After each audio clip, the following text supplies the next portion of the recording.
Siamo tornati, come vi avevo già anticipato, per un intervento molto interessante con Adrian Wootton, che oltre ad essere CEO di Film London è anche curatore di questa retrospettiva che potrete vedere al BFI di South Bank di Londra, Sophia Loren, Hollywood Style, Neapolitan Spirit. Hi Adrian, welcome back to London One Radio. Nice to be back talking to you again. So on the 1st of August, actually, you inaugurated this new retrospective about Sophia Loren at the BFI South Bank. First of all, we would like to understand what basically can we expect from this retrospective throughout this August. The retrospective is a really great way to see actually the best films of Sophia Loren's career. It's got a particular emphasis on her great Italian films, from the first film she made in the 1950s, the early films with Marcello Mastroianni, right through to the 60s, the 70s, the 80s, the 90s, to her most recent film directed by her son, My Life So Far, in 2020. So you get a really great kind of picture of this fantastic star, this fantastic actress's extraordinary career in the movies, primarily in Italy, but also we look at some of the Hollywood movies, the international movies that she's made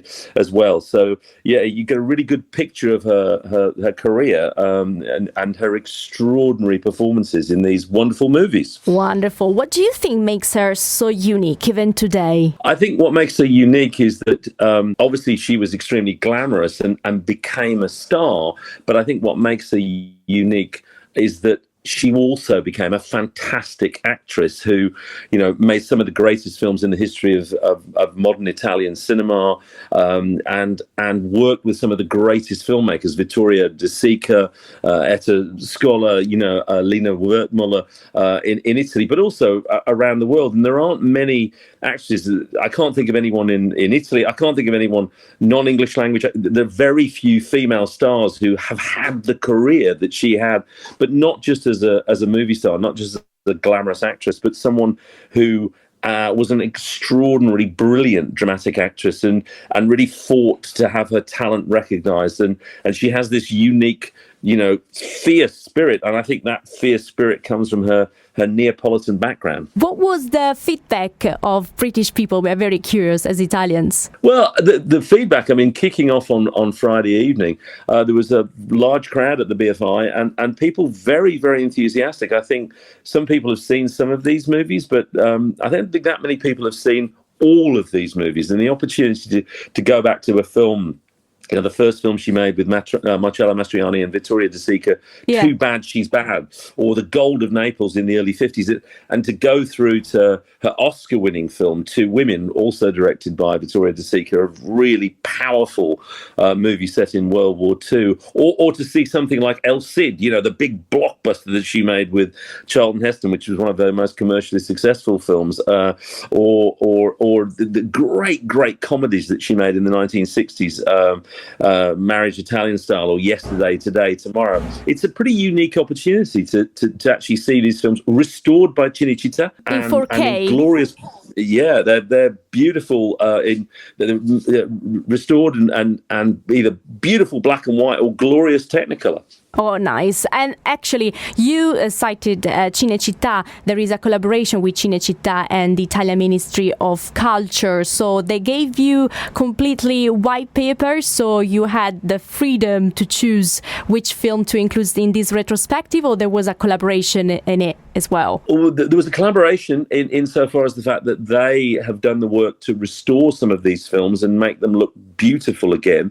But we, the BFI, had the complete choice of which films to actually show.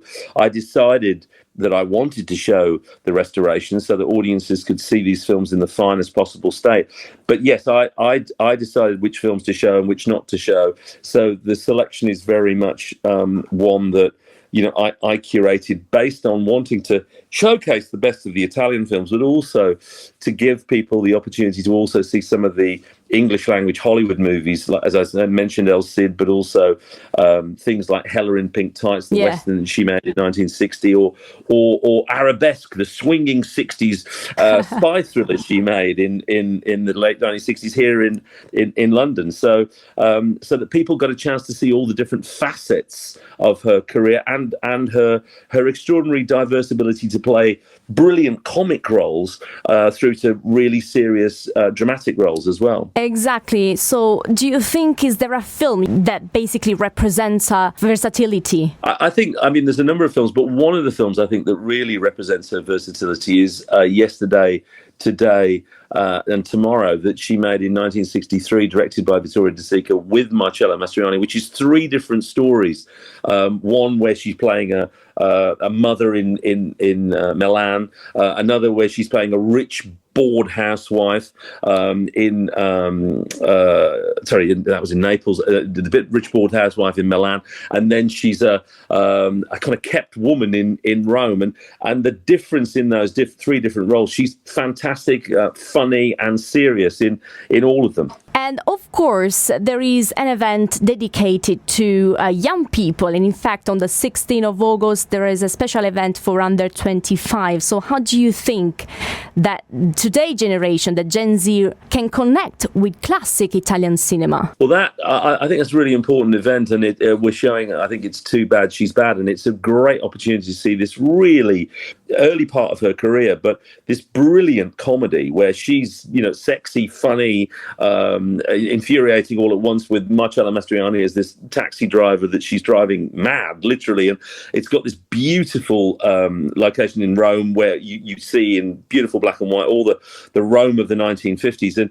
And I think, the thing about that film is it's very funny and charming and sexy. And I think younger audiences will love it because it's not a kind of fusty old movie. It's a witty, funny, romantic comedy. And I think younger audiences will really engage with it. Now, since we announced this retrospective at the BFI South Bank, we received so many messages, but amongst all of them, one question Italians made, which is how to book the tickets, and at the same time, if the screenings are inside or outside the BFI, considering, the weather now that we are in August. The screenings are very much inside in the BFI South Bank with the beautiful air-conditioned cinemas, so you can keep nice and cool while you're watching them.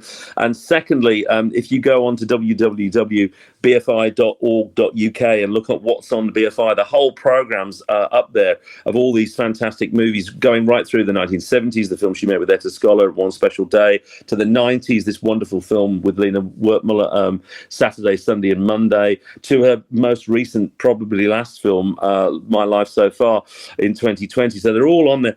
And there's going to be, I think, some late editions. There's one wonderful movie she made in Hollywood in 1959 called Black Orchid, that she won the Best Actress Award in Venice for, which isn't in the program yet, but it's probably going to be, because I think we found a new copy of it to show. So there's going to even be some late announcements for the program. So look on the BFI website and you'll see all the details of all the notes I've written about it. I'm doing some more introductions to the films, Hella in Pink Tights and Arabesque, later in the month, and you can look at how you can buy the tickets on there. Oh, great. Adrian, before leaving you, I would like to understand if you haven't met Sophia Loren in your life, and if there is any question that you would like to ask her, which one is it? I've never met her. We did ask her whether she would fly over, but unfortunately she couldn't join us. But no, there's lots of questions I'd like to ask her, and to be honest, I'd love to ask her what it was like working with Marcello Mastroianni all those years. They obviously were really close friends, and they made dozens of movies together, and I'm a huge admirer of hers and a huge admirer of his. So I'd love to ask her what it was like to work with him. Perfect. I believe something will happen anyway. So I hope you're gonna meet her, and we're gonna meet actually her together. Why not? Even on London One Radio. Thank you very much, Adrian, That'd be great. for this opportunity for all of us, not only British people, but also a lot of Italians who are living in London. 350,000. It's crazy. Thank you, Adrian. Thank you very much.